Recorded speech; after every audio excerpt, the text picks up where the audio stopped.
Konflik merupakan bagian tak terhindarkan dari kehidupan kita sehari-hari. Sifatnya yang omnipresent memungkinkan konflik dapat terjadi pada siapa saja, di mana saja, dan kapan saja. Ketika kita berinteraksi dengan orang lain, perbedaan pendapat, nilai-nilai, kebutuhan, dan tujuan dapat memicu terjadinya konflik. Oleh sebab itu, penting bagi kita untuk memiliki pemahaman yang baik tentang metode penyelesaian konflik secara konstruktif, agar tercipta sebuah hubungan yang harmoni. Nah, yang dimaksud konflik interpersonal itu khasanahnya lebih konflik yang terjadi antara dua orang atau lebih. Gitu.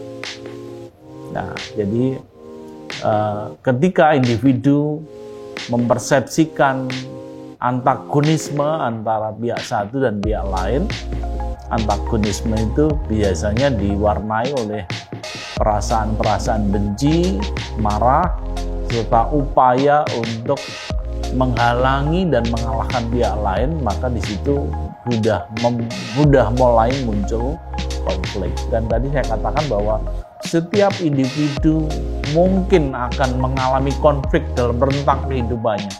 Ketika dia akan mengalami konflik dalam rentang kehidupannya tanpa diberi bekal tentang apa itu konflik, bagaimana menanganinya, bagaimana perilaku-perilaku yang harus dimunculkan dalam individu ketika mengalami konflik, maka yang terjadi adalah penyelesaian konflik yang salah atau destruktif atau disfungsional.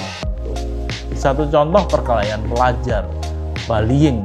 Bullying itu kekerasan ya. Jadi ada dalam sebuah teori yang mengatakan bahwa ketika di situ ada kekerasan, dimungkinkan ada konflik yang menjadi penyebabnya. Jadi kekerasan itu asap, konflik itu apinya gitu. Ada asap, ada api gitu. Tapi seringkali orang menangani kekerasannya, bukan menangani konflik yang terjadinya, bahkan akar yang menimbulkan konflik itu sendiri. Konflik itu bersifat laten ya, bersifat laten, akan terjadi pada setiap individu, termasuk kepada siswa.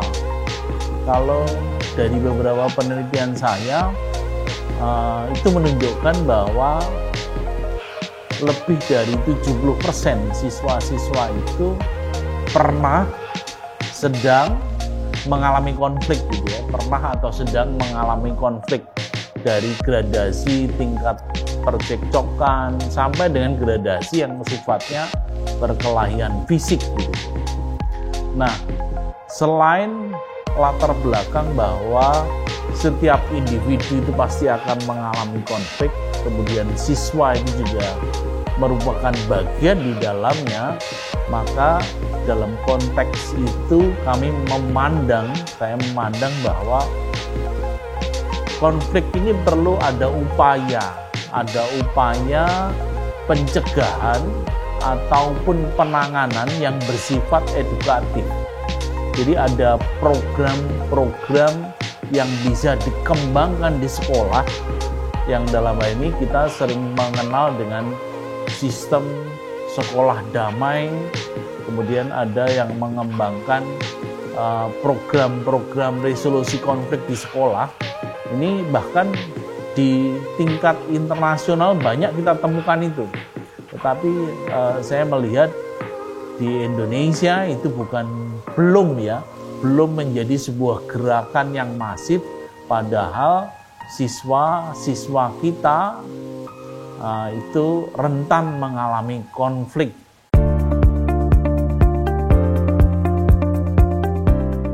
Pada biologis itu kaum nativis yang mengatakan bahwa sebenarnya manusia itu bagian dari animal kingdom.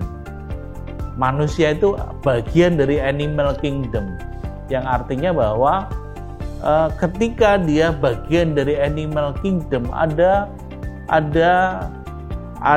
dorongan agresivitas yang terjadi di sana, yang berarti lebih mengarah pada survival, mengarah pada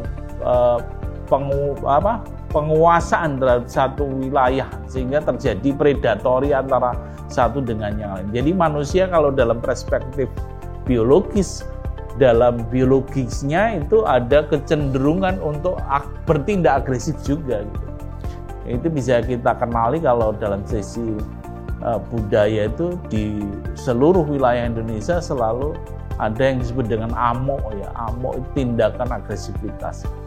Nah, tetapi perspektif teori itu lama ya, kemudian berkembang perspektif psikologis, diantaranya pendapat yang mengatakan bahwa setiap manusia itu punya tujuan.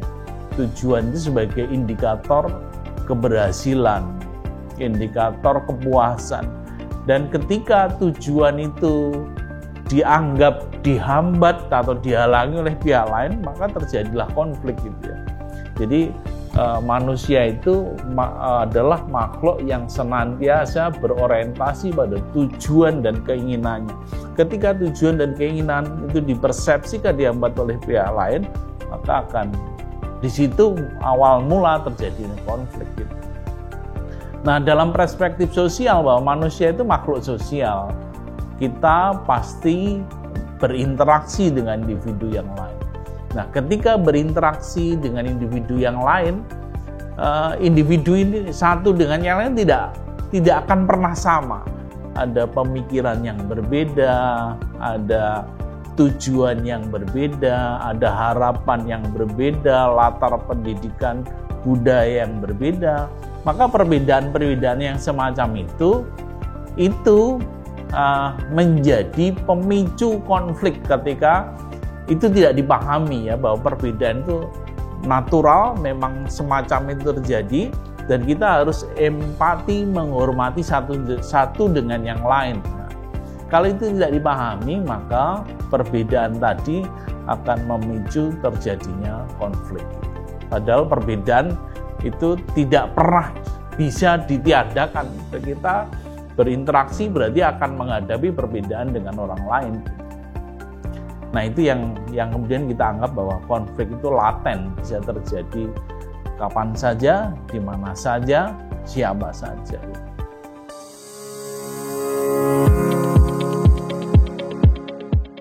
Ketika saya S2, saya mengembangkan pencegahan ya, pencegahan. Nah, kalau S3 waktu konseling itu untuk penanganan kuratif.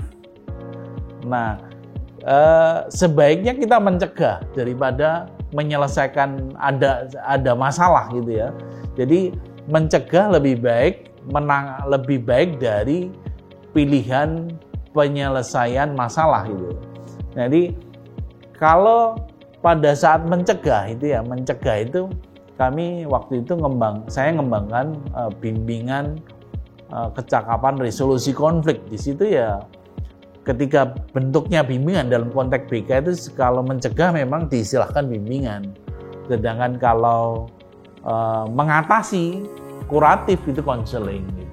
Akarnya itu konseling resolusi konflik itu adalah satu bertujuan mengubah persepsi, cara pandang seseorang. Jadi dalam perspektif kognitif, sikap dan perilaku itu dipengaruhi oleh cara pikir seseorang. Jadi kalau orang punya cara berpikir A, sikapnya A, perilakunya A. Orang punya cara berpikir B, maka sikapnya B, perilakunya B. Cara pikirnya C, sikapnya C, perilakunya juga C.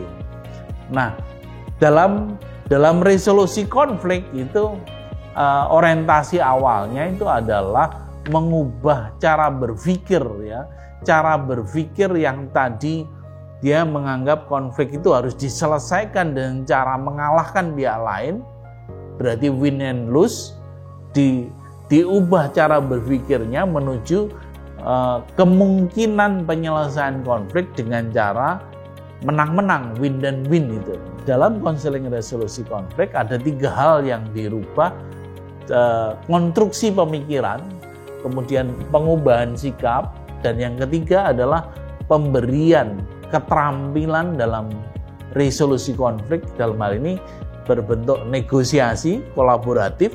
Negosiasi itu ada yang kompetitif, tapi kolaboratif. Itu paradigmanya saling mendengar, saling menyepakati. Jadi kayak musyawarah mufakat, hampir sama itu, mufakat tadi.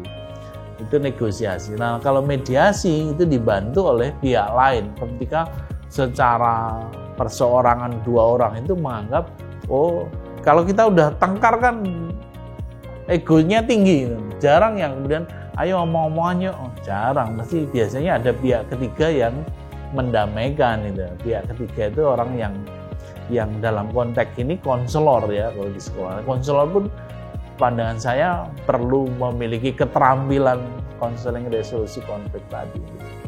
Dan itu perlu dilatihkan.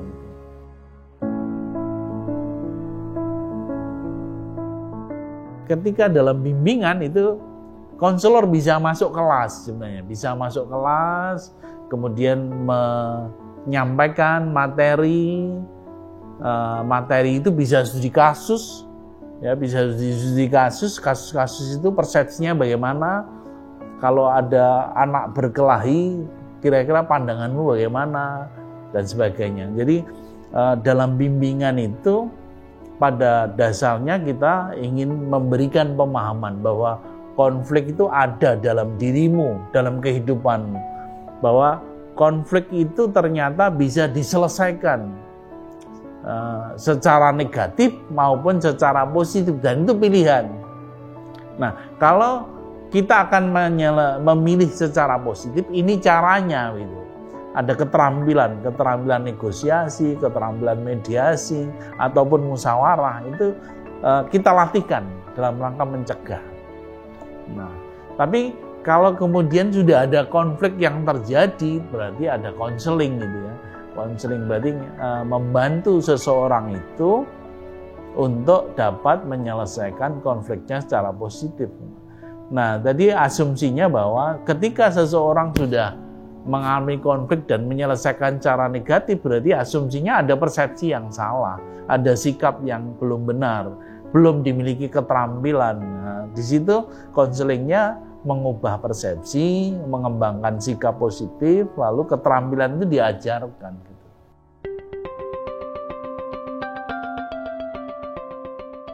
Konselor itu adalah istilahnya psikolog di sekolah gitu ya.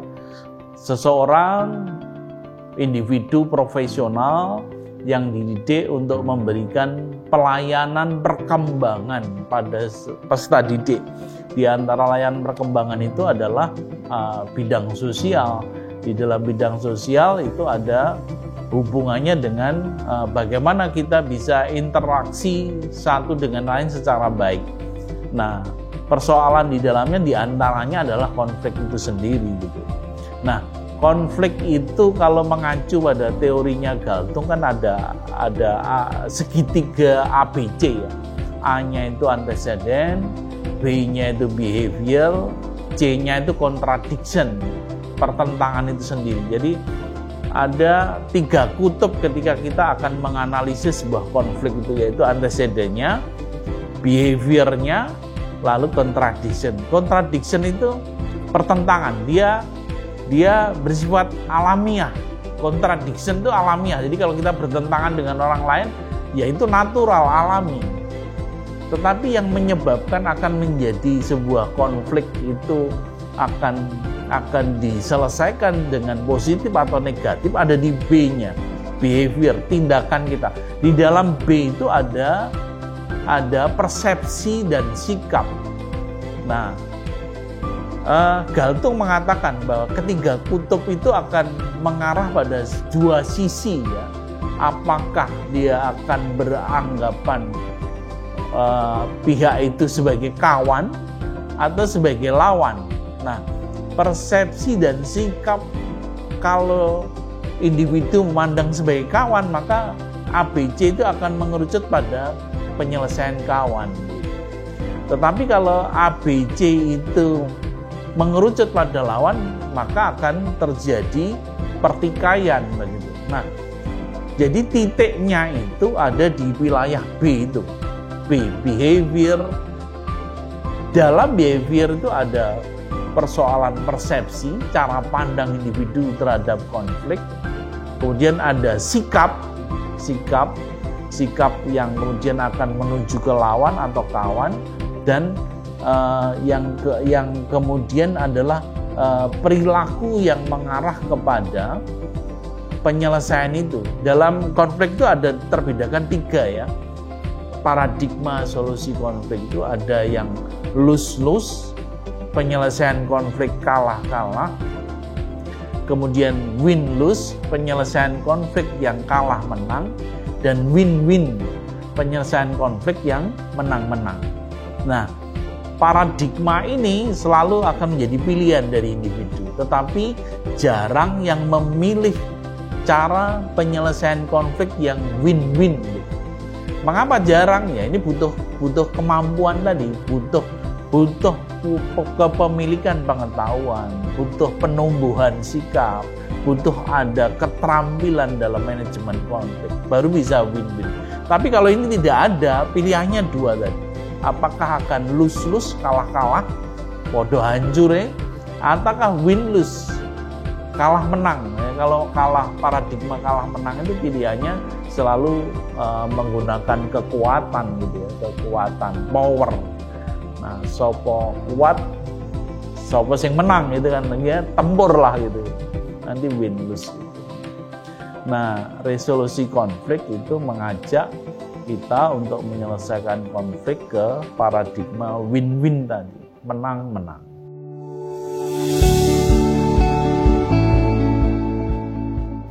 Nah, indikator selesainya suatu konflik itu kalau mengacu pada konsep resolusi konflik tadi saya katakan 3. Jadi kalau interaksi antara kedua belah pihak itu menjadi normal itu tidak ada persepsi marah, tidak ada dendam. Jadi hubungannya normal, 1.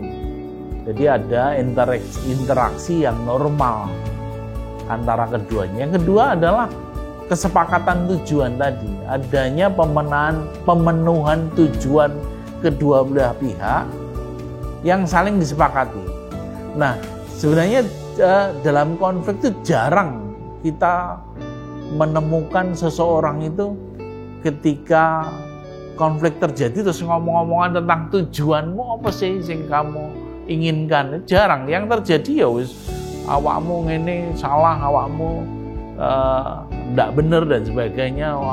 Aku kamu lukai, kamu sudah menjelekkan nama saya dan sebagainya. Orientasinya orientasi bukan tujuan, jadi yang belum dipenuhi.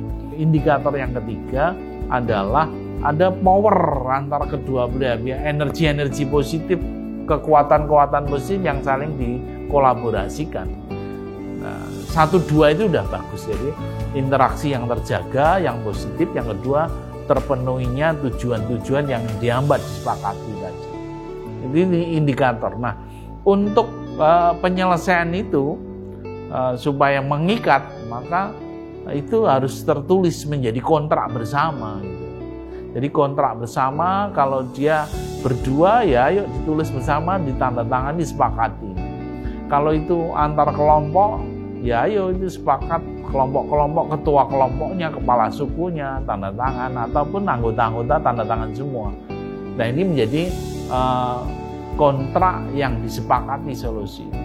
Nah, pelanggaran terhadap kontrak mungkin saja terjadi. Jadi kalau udah konflik itu nanti dipicu sedikit kesalahan, nanti muncul lagi konflik. Karena tadi saya katakan itu laten gitu ya, laten. Tetapi itu paling tidak sebagai upaya minimal, upaya yang untuk menyelesaikan. Jadi harus berkelanjutan, memang dijaga berkelanjutan. Jadi tidak cukup dengan selesai kontrak, tapi kemudian ada upaya-upaya rekonsiliasi bersama.